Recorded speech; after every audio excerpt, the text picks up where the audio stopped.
Welcome into NFL Power Rankings. I'm Colleen Wolfe with the crew here. MJD in the house. What's up? Hey, Colleen, just on Instagram Live, chilling before the show. That's right. You guys better tune in.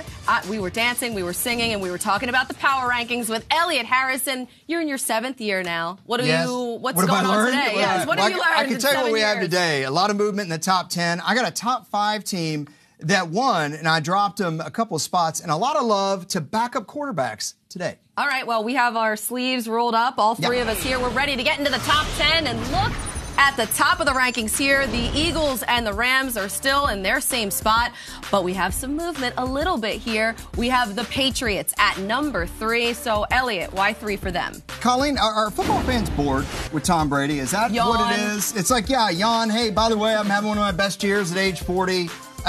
Look, I get the Patriots defense has played better, and we talk about Bill Belichick all the time, but Tom Brady is the best quarterback in the league. And the only person I would put in the MVP discussion with him is Carson Wentz. But I think Carson Wentz would probably end up winning because we just don't want to give Brady any more awards. That's fair. For me, it's the special teams. They're starting to score on special teams. They're getting big plays from their special teams. And that's when New England gets dangerous because now you can't have one position or one team on the field that will be flawed. And the Saints now, they've held 5 straight opponents to under 18 points. They're improving. That's nice. What about the number 4 team? They've won 7 straight games, Elliot. Yeah, it's pretty impressive. And I wrote in the offseason that I thought there was going to be a philosophical change with this group. No more Drew Brees throwing for 5,300 yards, not being able to close out games. They're running the football. They're playing defense. And MJD, you and I have talked about it's a lot easier to close games out when you're used to running the ball and you burn time off the clock. No question. I think the key, though, to this whole team is Marshawn Lattimore. He came in and changed that defense, which now allows him to run the ball,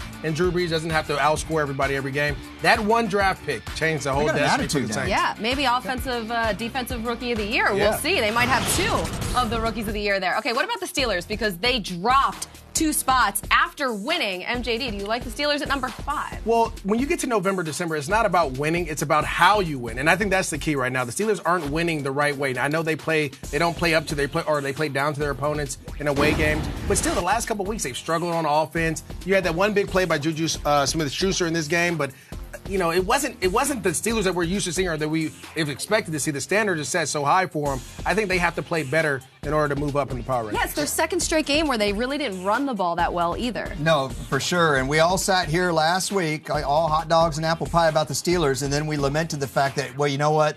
They'll probably play down to the Colts. And what happened? They played down to the Colts. They got the win, though. A win's a win, right? They did. I know. That's true. All right. Well, what about, let's see the rest of your rankings here. We have 6 through 10 here. And we're going to talk a little bit more about the Steelers coming up. But I want to look at this team here because when you see the Seahawks and sort of the injuries that they have sustained on defense, the fact that they're not running the ball, right now they're at number 9 in the rankings, and we're gonna talk a little bit more about them. Well, yeah, it's hard to say really what this team is, and when you look at Seattle, you want to say, okay, they're going to go on a run here at the end of the year like they always do.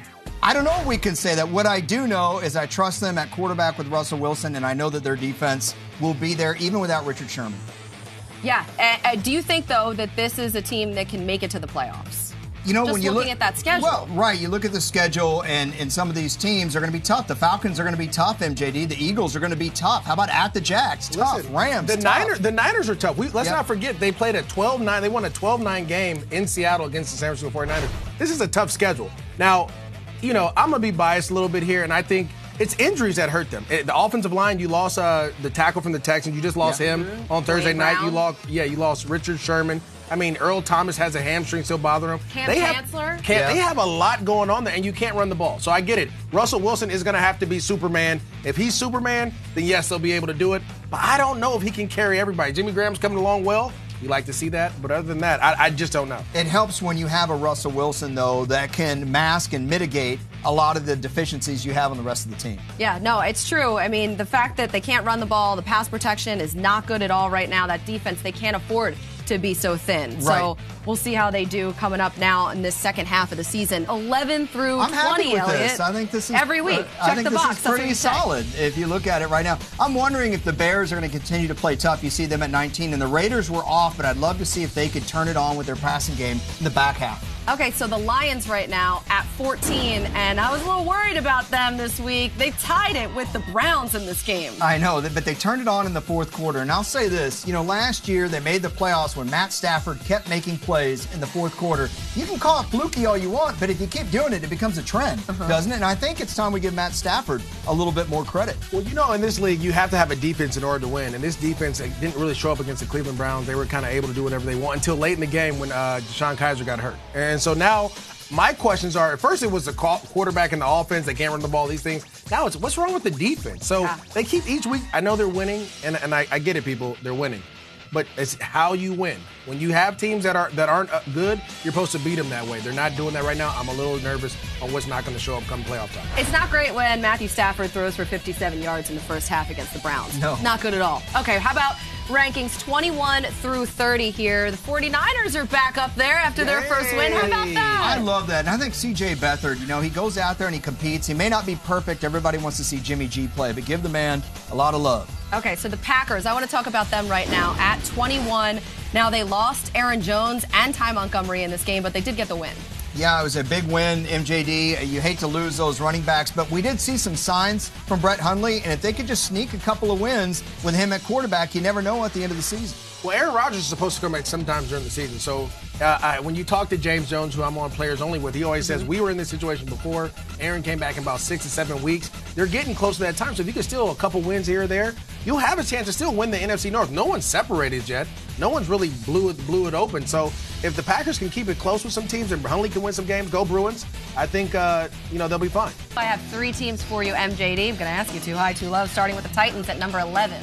You know what, Colleen?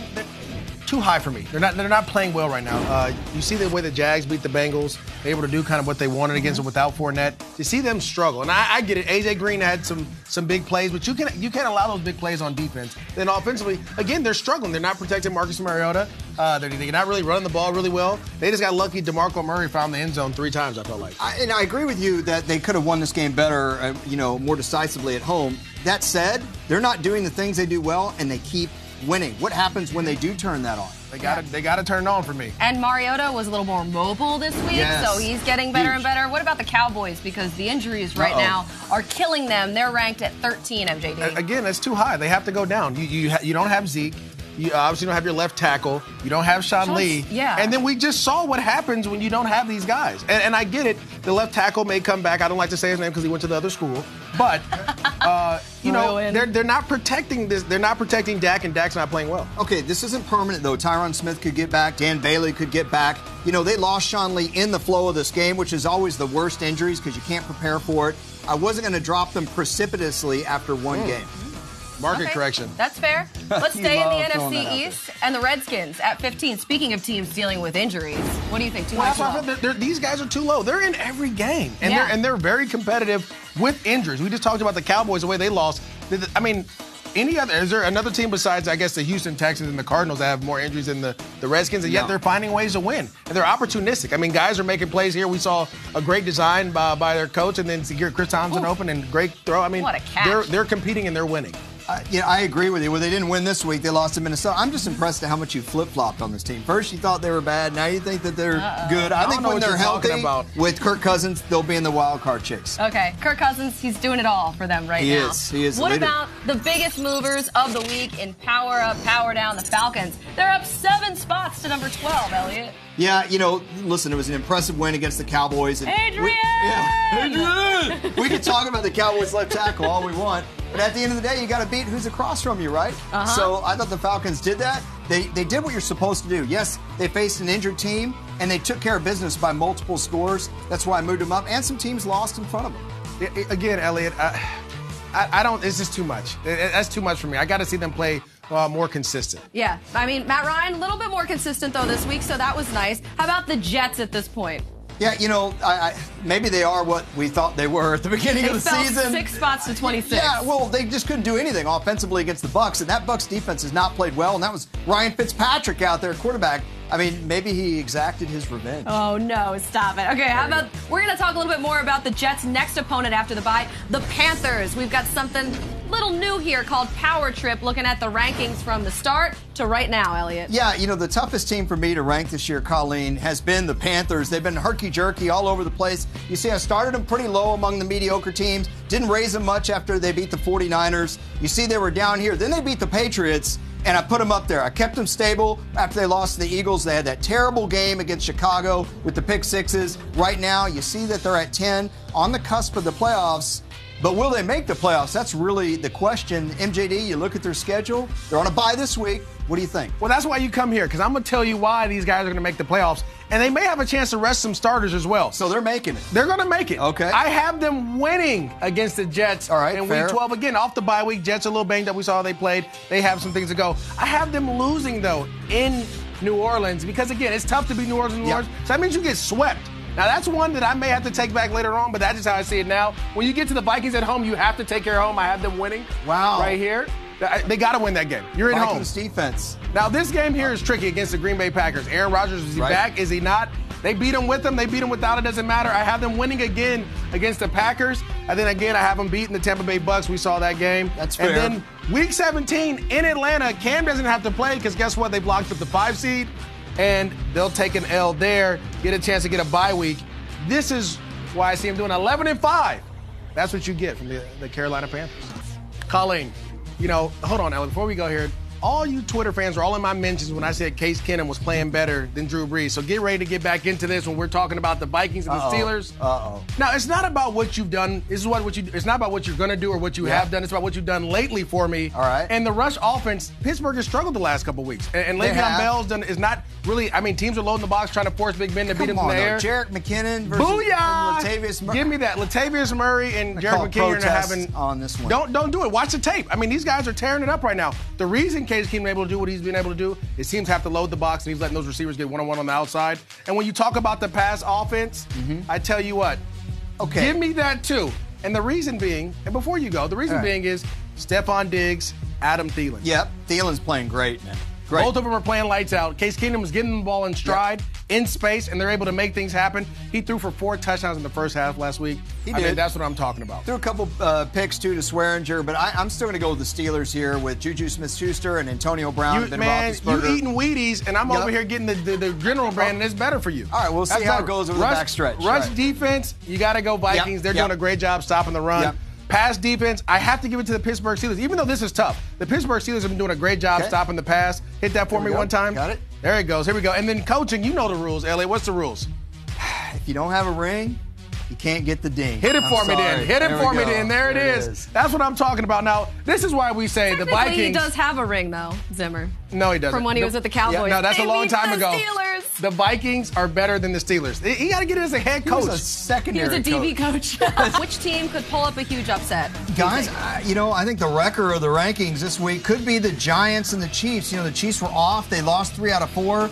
And maybe the Giants play a game like they did against Denver where they just, athletic pride, man. They come out and they beat them. It's going to wreck my power rankings. That would wreck a lot of things, I think, if the Giants beat the Chiefs. That would be crazy. Okay, finally today we have 30 seconds. We're going to put it on the board, and we're going to get to all the teams we haven't talked about. You bet. Here we go. All right, Houston Texans. What more can you say about Deshaun Watson? Maybe he was the MVP of the league. Have you seen their football team since? Okay, San Francisco 49ers.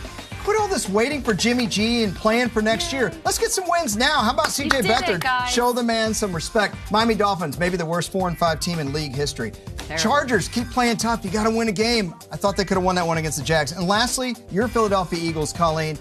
We got to put some respect on them. People talking about the schedule they play. You play who's on your schedule. They've been playing the best. Who cares who they play? Respect with a CK or a T? I'm going to go with T. I used to go CK. You got to go CK on that. I don't go 280 characters, though, I'll tell you that. That's true. We are out of time. We'll see you next week.